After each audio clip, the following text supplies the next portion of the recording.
Hey everyone, on today's episode of Beer and Watches, we're going to be taking a look at this beautiful vintage Swiss watch that I purchased on eBay. We're also going to be taking a look at the eBay auction process. Now, time's a ticking, so let's get stuck in.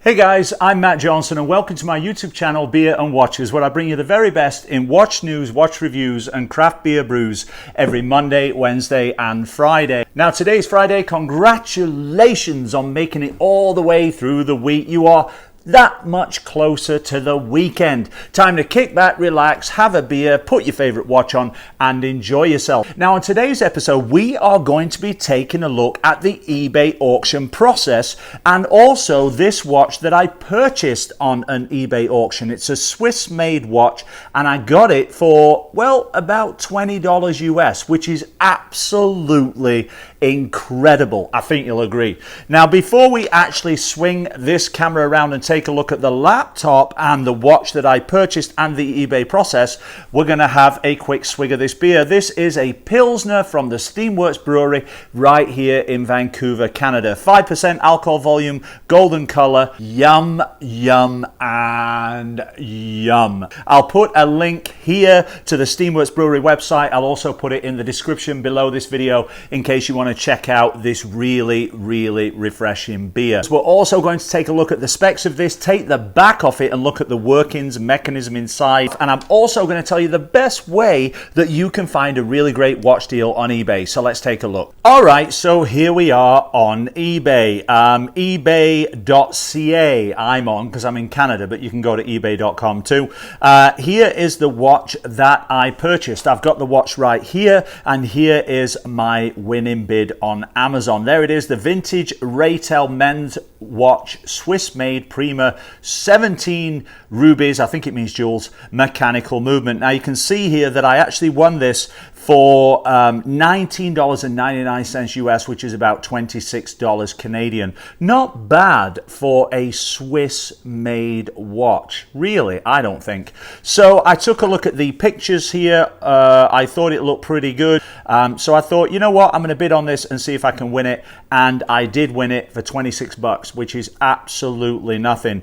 Tells you a whole bunch of the specs there on the watch, but I want to show you the method that I use for purchasing a watch on an eBay auction, because I kind of have done this so that I can get some really good deals and kind of pip it at the post, if you like. So I'm going to show you how I do it. Basically, what I do is go to the eBay homepage. In the search bar, I'll click men's watches. I mean, you can put whatever you want, men's Swiss watches, quartz watches, automatic watches, but I generally put men's watches and click enter. Now you'll see here that we have all listings, auction, buy it now. Now you can certainly go to buy it now and get some great deals, but I like to go into the auction because I like to try and win watches at great prices. So by clicking on the auction link here, it brings up the watch auction. Now at the top here, you'll see that on the right hand side it says best match. If you click on that, you've got a whole bunch of things you can choose from. Ending soonest, newly listed, lowest price, highest price. What I like to do is click on the ending soonest, because this is how you're going to find out the watches that are almost at the end of their auction and ones that you may be able to pit people at the post at. So if you click on ending soonest there, you'll get the watches here that are about to end. So this is generally how I find watches for great deals, and this is how I found this one. I think when I bid on this, it had only got a couple of minutes left on the auction. I waited till the last 30 seconds or so and then put in my bid not much higher than the last bid, and I won it for 20 bucks US. So that is the best way I find to win auctions on eBay. So now that you know that, you can maybe use eBay auction to go ahead and try and win your own watches and get your own great deals. Now that I've given you that information, let's swing the camera around and take a look at the watch that I actually won and see what I got for $20 US. I think you'll be very interested in this, and maybe you'll be surprised too. Let's take a look. All right, guys and girls, here it is, the Retail Prima automatic watch that I purchased on eBay and won for only $20 US. Now, first of all, let's just take a general look at the watch. It's got a gold-plated stainless steel case. It's got a cream sunburst face there with gold hour markers applied at the 12, 3, 6, and 9 positions, and then it's got a minute dial, a minute track around the outside, HMS dial, hour, minute, and second hands in gold there, Swiss made at the 6 o'clock position. We've got 17 rubies, it says, meaning jewels, and the Raytel Prima logo just below the 12 o'clock position. We've got a domed acrylic face on this. We've got a pressed down stainless steel case back, which has got some kind of nice engraving on the back there. We'll talk about that in a second.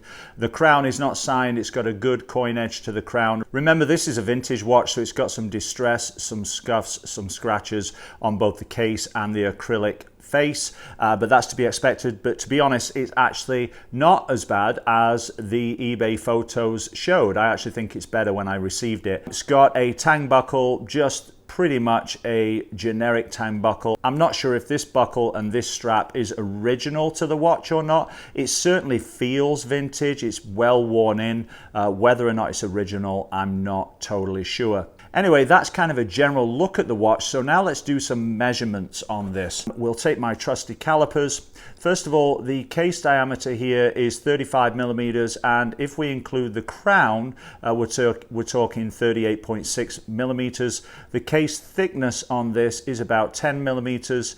The lug to lug on this is, I'm going to take a quick look here, is about 44 millimeters. The band width on this is 18 millimeters, give or take, and that's kind of the measurements of the watch. Let's give this case a little clean here, just a little polish with my microfiber cloth, just to see if we can get a little nicer sheen on there.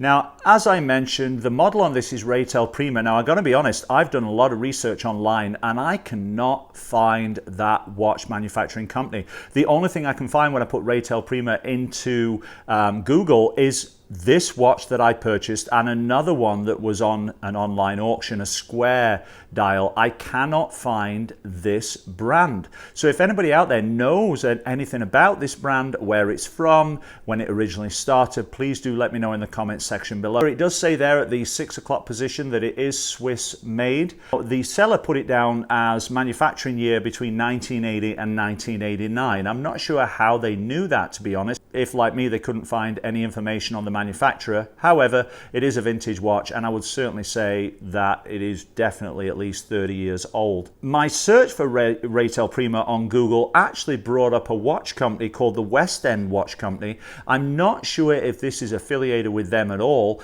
However, the West End Watch Company has been going since 1886. It is based in Lutron, Switzerland, which would explain the Swiss made on this. Whether or not the West End Watch Company has anything to do with this watch, I have no idea. But again, if anybody out there knows, please do let me know. Now, the seller said that this is a gold-plated case, mechanical watch, which it is. It's not automatic, it's mechanical, has no rotor inside, genuine leather band. Again, not sure if it's original, but certainly worn in. So we're going to use my trusty press-down case opener that I got in my watch repair kit that I purchased on Amazon. If you want to check out the review of that watch repair kit, you can find it in my YouTube channel videos. Now, I'm going to use this to just pop off the back here. Now, we'll talk about the engraving on the back of this in a second. So we'll remove the case back, and there is the movement inside. You can see the balance wheel spinning away there. Just here, it does say Swiss and 17 jewels. In fact, all of these little pink parts here that you can see in the middle of the balance wheel, they are actually the jewels in the watch. Now, jewels are no longer real rubies, sapphires, or jewels. They are now synthetic jewels that you find in a watch. The material, or the stone that they're made out of, is called corundum. Now, corundum is actually the second hardest mineral after diamond, and that is what is used to put the jewels in the watch. Now, if you hear that a watch has 17 jewels, that essentially means that it is considered to be a fully jeweled watch. Now, you will see other watches that advertise having 21 jewels, 24 jewels, 30 jewels. Does more jewels in the watch mean higher value? No, it doesn't. They have no intrinsic value. Now, 17 jewels basically means that every bearing from the balance wheel to the center wheel, pivot bearings, is jeweled. First of all, you have 2 cap jewels, an impulse jewel, and 2 pivot jewels that are for the balance wheel itself. You then have 2 pallet jewels, 2 pivot jewels for the pallet fork, and 2 pivot jewels for each of the escape, the third, fourth, and center wheel, making a total of 17 jewels. As I say, considered a fully jeweled watch. You may consider that it is actually quite small for a gentleman's watch. It is, but remember, this is a vintage watch, and vintage watches are generally smaller than modern watches today. You are probably not going to see the jewels unless the watch has an exhibition caseback, meaning a glass caseback where you can see the movement inside. Let's just put this down a sec and let's take a look at this caseback, because the engraving on this is kind of interesting. You'll see that first of all it says there at the top, diamond tooled, then it says anti-magnetic Swiss made, electronically timed, and tropicalized. First of all, tropicalized that you see there on the watch basically means that the watch, the movement inside is temperature adjusted to keep the watch running at a constant rate across the widest possible range of temperatures. This is actually achieved by switching the regular steel balance spring for a bimetallic balance spring, which is essentially steel that's fused to brass. Now, this spring is actually cut to allow the spring to contract and expand at different temperatures. So that is essentially what a tropicalized watch means. At least that's what my research showed. Now, diamond tooled, which you can see at the top here, means that it's simply been produced on a machine with tools that use diamond tooling. Anti-magnetic Swiss made. Now that's interesting. In my previous episode, I talked about Rolex watches, and one of those that I really liked was the Rolex Milgauss, which is an anti-magnetic watch. These watches are designed for engineers and people working around magnetic fields, because watches can essentially be negatively affected by magnetic fields.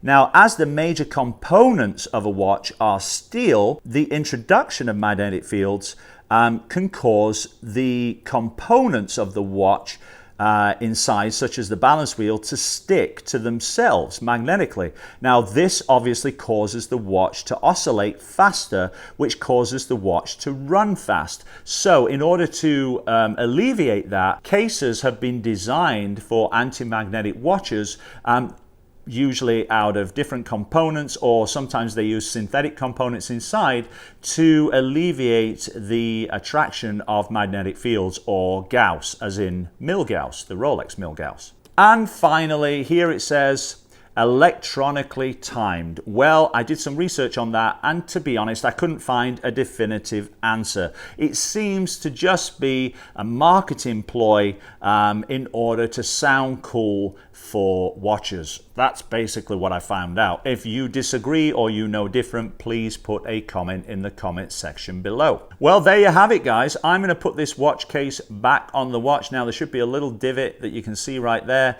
That goes over that little stem. Hopefully we get this in the right place before we push it down. We don't want to damage the watch after all. Get that on there, give it a good press, and that clicks everything back in place. So there it is, my $20 US Swiss made watch buy from eBay. Well, there you go, guys. I think you'll agree, not a bad auction eBay deal that I got there with this watch. I encourage you to go out and try eBay auctions yourself and see if you can get yourself some great watches at some very, very affordable prices. And don't forget, with eBay, if the watch arrives and it's not as described, or it doesn't arrive after you paid for it, you've always got recourse to put in a claim, get your money back. things like that. All right, guys, so check it out for yourself. I think you'll find some really, really great watches. Well, that's it for this episode. I sincerely hope you enjoyed it. If this is your first time here, please do consider subscribing to my channel. You can click the subscribe button over there to the right of the screen. You can also click the subscribe button below this video if you're watching it on your mobile device. Finally, do consider leaving me a thumbs up if you enjoyed this video. It means the world to me, guys. And also leave me a comment in the comment section below. Anything you like. Can be about beer, can be about watches, can be about eBay auctions, can be about watches that maybe you won on eBay. I'd love to know all about them. We'll see you again on Monday for another watch review. Oh, and by the way, if you haven't seen it yet, click on this video right here because I like that one, it's good, and click on the Beer and Watches logo right there to subscribe. Take care. We'll see you Monday. Bye for now.